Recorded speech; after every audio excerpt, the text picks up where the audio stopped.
मुझे ना शुरू से बिजनेस करना था, ठीक है। तो जब मैं 9-10 में था तभी से मुझे पता था मुझे बिजनेस करना है। मेरे माइंड में कंफर्म था कि मैं बिजनेस करूँगा तो फिर बिजनेस, जॉब मेरे को करना नहीं है। लेकिन जब मैं बड़ा हुआ तो मैं बाहर पढ़ने गया, मतलब 11-12 में मैं पढ़ने गया बाहर। तो मुझे कई लोग मिले, तो उन्होंने पूछा क्या करते हो, तो मैं बोला मुझे बिजनेस करना है, मैं ऐसे यहाँ पे एक्सप्लोर करने आया हूँ। तो मैं ऐसे हॉस्टल में रहता तो सब पढ़ने वाले बच्चे थे हॉस्टल में, पीजी में भी रहता हूँ तो सब पढ़ने वाले रहते हैं अगल बगल। तो मुझे बहुतों ने पूछा कि तुम पढ़ाई क्यों नहीं कर रहे हो, तो मैं क्या बोलूँ, मुझे पढ़ाई में कुछ बिजनेस स्कोप नहीं दिखता है।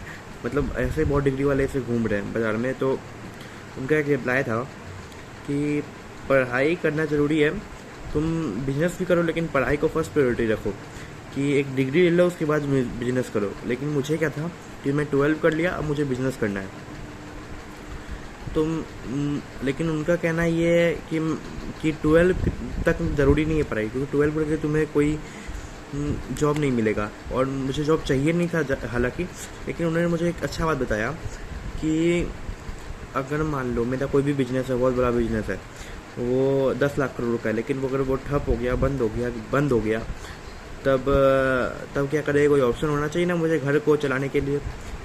तो कम से कम एक डिग्री रहना चाहिए सेफ्टी के लिए।